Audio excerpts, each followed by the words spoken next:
140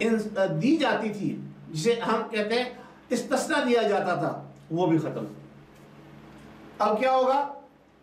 اسی آرڈیننس کے تحت اب اتھارٹی کو یہ اختیار حاصل ہے، بلکہ یہ بتا دیا گیا ہے، یہ میڈیا پہ خبریں آ چکی ہیں، سب دنیا دیکھ رہی ہے۔ میں تو آپ کی یاد دہانی کے لیے، آپ کو گوش گزار کرنے کے لیے بتانا چاہ رہا ہوں کہ جناب 150 ارب کا نیا ٹیکس لگایا جائے گا، یعنی آئندہ مالی سال کے اندر جو حکومت استثنا دیتی تھی وہ 140 ارب کا وہ ختم، اور 150 ارب کے نئے ٹیکس لگیں گے۔ اس کے بعد بتائیے کہ بجلی کی شرح قیمت میں کتنا اضافہ ہوگا اور عوام پر کتنا بوجھ بڑھے گا، اور عوام پہلے ہی جو مہنگائی کے دلدل میں دھسے ہوئے ہیں وہ اب کہاں جائیں گے؟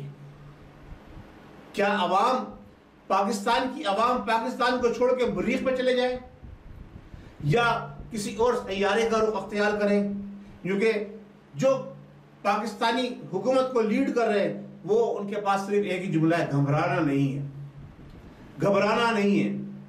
میں پاکستان کو ایک ایسے اندھے کنویں میں دھکیل کے جا رہا ہوں جس کی گہرائی کا مجھے کچھ اندازہ نہیں ہے، لیکن آپ نے گھبرانا نہیں۔ ناظرین، ہوتا یہ ہے کہ جب کوئی بل پاس کرانا ہوتا ہے تو وہ پارلیمنٹ میں پیش کیا جاتا ہے۔ اچھا، پارلیمنٹ کے اندر باقاعدہ اس کے اوپر بحث ہوتی ہے، کوئی اچھا کام کیا جاتا ہے وہ بھی پارلیمنٹ میں پیش کیا جاتا ہے، اس پر پارلیمنٹ کے اندر بحث ہوتی ہے۔ جو عوام کے نمائندے وہاں ہوتے ہیں، جن کو عوام منتخب کر کے وہاں بھیجتی ہے، جو عوام کو بعد میں جواب دہ ہوتے ہیں، جب دوبارہ الیکشن میں جائیں گے تو جواب دیں گے کہ بھئی آپ نے کیا کیا، ان کے سامنے یہ بل لایا ہی نہیں جا رہا۔ ذمہ داری ان کی ہوتی ہے۔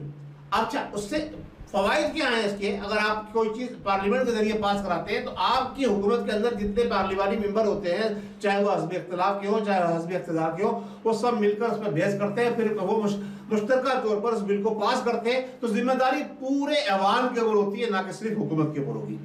لیکن یہ حکومت، کیونکہ اسے پتہ ہے کہ یہ جو بھی کام کر رہی ہے وہ پارلیمنٹ سے پاس ہونے والا ہے ہی نہیں، کیونکہ عوام دشمن بجٹ آ رہا ہے۔ ہمیشہ عوام دشمن بجٹ آتا تھا، اب عوام قاتل بجٹ آئے گا۔ ارمان تو عوام کے ویسے ہی سب گھل گئے ہیں، جو ارمان لے کے ملک وطن پاکستان میں اس نئی حکومت کے بعد باہر سے لوگ بھی آئے تھے کہ چلو بھائی اب انصاف کی حکومت آ گئی، اب انصاف ملے گا، اب خوشحالی آئے گی، اب جناب علی جو آٹا، چینی، گھی، تیل، وہ جو آسمان کو باتیں کر رہا تھا اب وہ زمین پر لیٹ جائے گا۔ لیکن ہوا یہ کہ وہ آسمان سے باتیں کرتے کرتے، فلائی کرتے کرتے، اب وہ آسمان بھی کراس کر کے، پہلا آسمان جو کراس کر چکا ہے، اب کب 7ویں آسمان پہ جاتا ہے۔ اللہ تبارک و تعالیٰ سے دعا ہے کہ اللہ تبارک و تعالیٰ ایسے حالات پیدا نہ کرے اس ملک کے اندر، ہمیں بچا لے۔ ورنہ جو میرا آج کا دوسرا ایشو ہے کہ تخت سے تختہ دار تک۔ ناظرین، آج کے ہم دوسرے اپنے ایشو پر آتے ہیں کہ تخت سے تختہ دار تک۔ آپ نے دیکھا ہوگا کہ مختلف ممالک دنیا کے اندر بڑی اہمیت کی حامل ممالک ہیں، اور ان میں بڑے بڑے ذمہ داران، بڑے بڑے لیڈر اسلامک جو گزرے ہیں، انہوں نے بڑے بڑے کارنامے انجام دیے۔ لیکن اس کے ساتھ ساتھ ہوا یہ ہے ماضی کے اندر، میں آپ کو کچھ ایسے نام بتاتا ہوں، تاریخ کے حوالے سے کچھ ایسے لوگوں کا ذکر کرتا ہوں کہ جن کو سننے کے بعد آپ واقعی کہیں گے کہ یہ ہوا کیا ہے اسلامی دنیا کے ساتھ۔ ناظرین، سب سے پہلے میں بات کروں گا 17 ستمبر 1961۔ 17 ستمبر 1961 یہ وہ دن تھا کہ جب ترکی کے ایک سابق صدر، جنہوں نے 10 سال ترکی میں حکومت کی، اچھا اب حکومت نہ صرف حکومت کی بلکہ جو ترکی میں اذان کے اوپر پابندی تھی، اسلامی تعلیمات کے اوپر پابندی تھی، ان پابندیوں کو ختم کرایا، اور ترکی کے اندر کوئی 25 سال کے بعد جو ہے عربی میں اذان دی گئی پہلی مرتبہ۔ یہ ان کے کارنامے تھے، یہ ان کی صدارت کے دوران سارا سلسلہ ہوا۔ عدنان مندسری، ان کو جناب علی پھانسی کے تختے پر لے جا کر لٹکا دیا گیا۔ امریکن نواز حکومت کے ذمہ داروں نے ان کو ان کے اقتدار کے دوران ہونے والے بے ضابطگیوں، قتل و غارت گری کا ذمہ دار ٹھہرا کر ان کو تختہ دار پہ لٹکا دیا۔ ناظرین، اس کے ساتھ ساتھ اب دوسرا جو میں آپ کو نام لے رہا ہوں، یہ ترکی کے صدر انہوں نے بڑے ترکی کے لیے اسلامائزیشن کو وہاں پر انہوں نے یعنی ترکی کے اندر اس وقت جو ہے اسلامی تعلیمات پر پابندی تھی، اس کو انہوں نے ہٹوا کر یہ سارے کارنامے انجام دیے۔ لیکن ان کے ساتھ کیا ہوا کہ تخت سے انہیں تخت دار تک پہنچا دیا گیا۔ اس کے ساتھ ساتھ ایک بڑا عظیم نام میرے حساب سے پاکستان کی عوام کے لیے، پاکستان کے لوگوں کے لیے، پاکستان کو اسلامی جمہوریہ پاکستان قرار دلانے والا، پاکستان کا سپریم لا قرآن اور سنت پر مہر ثبت کرنے والا، فتنہ قادیانیت کو کچلنے والا اور قادیانیوں کو اقلیت قرار دلوانے والا نہیں، قادیانیوں کو کافر دلانے والا قرار دلانے والی شخصیت، اور جس نے پاکستان کو پہلی مرتبہ ایک بہترین اور منظم آئین دیا جو قاعدے عوام کے لایا، جس نے ایک ایسی اسلامک سمٹ کانفرنس بلائی کہ اس بات کو 40 سال گزر گئے لیکن اس کے بعد آج تک اسلامی دنیا کے لوگ اس طرح اکٹھا نہیں ہوئے جس طرح سے وہ اٹھے تھے۔ ان سب چیزوں سے بڑھ کر سب سے بڑی اور اہم بات جو تھی، اسے یہ کہا جا سکتا ہے کہ ایک طرف علامہ اقبال رحمۃ اللہ علیہ نے پاکستان کا خواب دیکھا تھا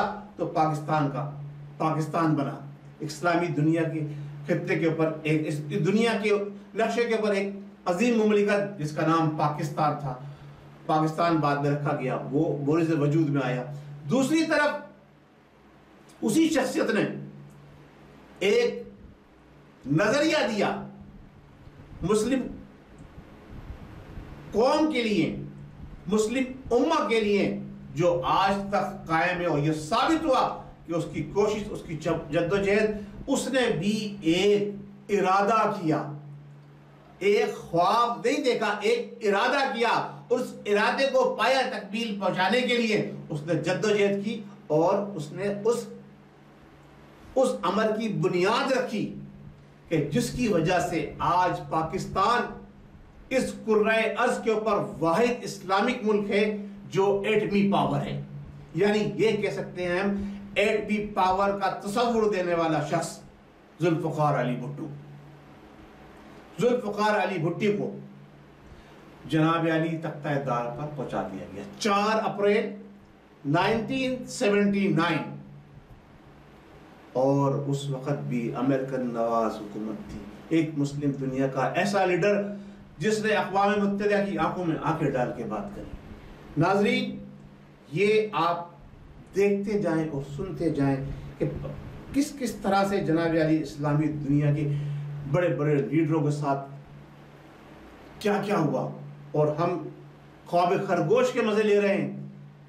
اس کے بعد میں بات کروں گا امیر عباس حوادی کی، جو ایران کا صدر تھا۔ ایران میں اسلامی انقلاب آنے سے کچھ دن پہلے اس کو صدر بنایا گیا، لیکن اسلام میں ایک نام نہاد اسلامی انقلاب آیا اور اس نے اس صدر کو تختہ دار تک پہنچا دیا۔ یہ بھی اسلامی دنیا کا ایک اہم ملک اور اس کا صدر، یعنی تخت سے تختہ دار۔ اس کے ساتھ ساتھ میں بات کروں گا جو بڑی اہم بات ہے اور بڑی اہمیت کی حامل بات ہے، جس کے بعد پوری دنیا کے اندر پوری دنیا 2 بلاک میں تقسیم ہو گئی، ایک طرف مسلمان اور دوسری طرف جناب علی یہود و نصارہ اور غیر مسلم۔ وہ بات ہے جناب ایک ایسے مرد مجاہد کی، ایک ایسے لیڈر کی کہ جس نے ہنستے کھیلتے اپنے گلے کے اندر پھانسی کا پھندا لیا اور یہ کہا کہ میں یہود و حنود کے آگے نہیں جھکوں گا۔ جناب وہ شخص ہے کہ جس نے کم و بیش 24 سال عراق پر حکومت کری۔ جب وہ لڑکاڑتا تھا تو دنیا لرزتی تھی، یہود و نصارہ کی نیندیں اڑ جاتی تھی۔ اس کا نام صدام حسین، صدام حسین کو بے بنیاد الزامات لگا کر، کردوں کو قاتل بنا کر، تم یہود و نصارہ، تمہیں اسلامی ملک کے اندر ہونے والے معاملات سے کیا انٹرسٹ؟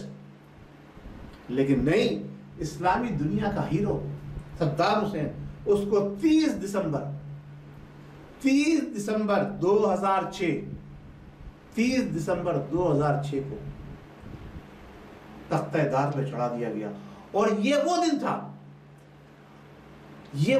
تھا، ایک طرف ہمارے حکمران بات کرتے ہیں کہ جناب علی اسلام محبت پیار کا درس دیتا ہے، جھکنے کی بات کرتا ہے، یہ وہ دن تھا جب لوگ عازمین حج ادا کر رہے تھے۔ 10 ذی الحج جسے ہم بقرعید کا دن کہتے ہیں، اس دن صدام حسین کو پھانسی دی گئی۔ جو لوگ انسانیت کی بات کرتے ہیں، جو لوگ انسانیت کا درس دیتے ہیں، ان لوگوں نے سر عام انٹرنیشنل میڈیا پہ اس پھانسی کو لائیو دکھایا۔ ناظرین، ہم بات کر رہے ہیں اسلامی دنیا کے لیڈروں کی کہ کس طرح سے تخت سے تختہ دار تک پہنچایا گیا۔ اس کے بعد میں بات کروں گا موسیٰ دراوے جو مالی کے صدر تھے، تقریباً 10 سال تک حکومت کی گئی انہوں نے مالی کے اوپر، لیکن ان کے ساتھ بھی کیا ہوا کہ 15 ستمبر 2019 کو ان کو بھی پھانسی دے دی گئی جنگی جرائم میں ملوث ہونے۔ اب یہ دیکھیے کہ یہ جنگی جرائم میں ملوث کر ان کو پھانسی دی گئی۔ میں پوچھنا چاہتا ہوں، اس وقت یمن کے اندر جو جنگ مسلط کی گئی ہے، اس سے پہلے جو اسرائیل کے اندر فلسطینیوں کو قتل عام کیا جا رہا ہے پچھلی 3 دہائیوں سے، انڈیا کشمیر کے اندر کتنی دہائیوں سے مسلمانوں کو قتل عام کر رہا ہے، ان میں سے کتنے ان کے لیڈروں کو، کتنے سربراہوں کو جنہوں نے 9/11 کا واقعہ کریٹ کیا، جنہوں نے مسلمانوں نے عالم کو تہس نہس کرنے کی کوشش کری، ان میں سے کتنے ایسے لیڈروں کو تختہ دار تک پہنچایا گیا یا ان کو کوئی سزائیں دی گئی؟ کوئی بتا سکتا ہے؟ نہیں بتا سکتا، کیونکہ ایسا ہوا ہی نہیں۔ ہاں، چن کر اسلامی دنیا کے ہیرو کو جناب علی تختہ دار تک پہنچانے کی کوشش کرتی رہی۔ اسی طرح سے ہمارے پڑوسی ملک افغانستان، محمد نجیب اللہ، گو کہ وہ ذہنی طور پہ کمیونسٹ تھا، لیکن ایک اسلامک ملک، ایسا اسلامک ملک کہ جس نے سوویت یونین کو ٹکڑوں میں تقسیم ہونے پر مجبور کر دیا، اس کو بھی طالبان، وہ طالبان جو امریکن گود میں بیٹھے ہوئے تھے، سر عام برہنہ کر کے پھانسی دی۔ ناظرین، اب یہ ڈر ہے کہ یہ سلسلہ جس طرح سے میرے قائد محترم حافظ القاری الشاہ احمد درانی صدیقی رحمۃ اللہ علیہ جب عراق پر بمباری کا سلسلہ 90 میں شروع ہوا تو انہوں نے کہا کہ مسلمانوں، اب وقت آ گیا ہے جہاد کا، میدان عمل میں نکل آؤ، اب گفت و شنید کا وقت ختم ہو گیا، اب طاقت سے ہی ہم، طاقت کے استعمال سے ہی ہم اپنے مذہب اور مسلمانوں کا دفاع کر سکتے ہیں۔ اسی لیے انہوں نے جب سابق وزیر اعظم میاں محمد نواز شریف نے ان سے مشورہ کیا کہ کیا ہمیں ایٹمی دھماکے کرنے چاہیے، انہوں نے کہا بسم اللہ فوراً، بسم اللہ فوراً، دیر نہیں ہونی چاہیے۔ انہیں پتا تھا 90 سے 96 تک کیا ہوا، انہوں نے کہا فوراً دھماکے کریں۔ ان اکابرین نے واضح طور پر یہ بات بتا دی تھی کہ آج عراق کی باری ہے، کل کسی اور ملک کی باری ہوگی، اس کے بعد تمہاری باری آئے گی۔ تو یہ دنیا جس سے ہماری موجودہ حکومت اور اس کے سربراہان اور ہمارے عسکری اداروں کے سربراہان کہتے ہیں کہ جناب اب دوستی کر کے ہم آگے بڑھیں گے، تو مجھے بتائیے کہ مسلمانوں نے دشمنی کرنے میں کب پہل کی؟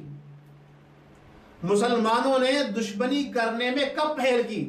ہماری 1400 سالہ تاریخ اس بات کی گواہ ہے کہ مسلمان کسی پر کبھی بھی حملہ آور نہیں ہوئے.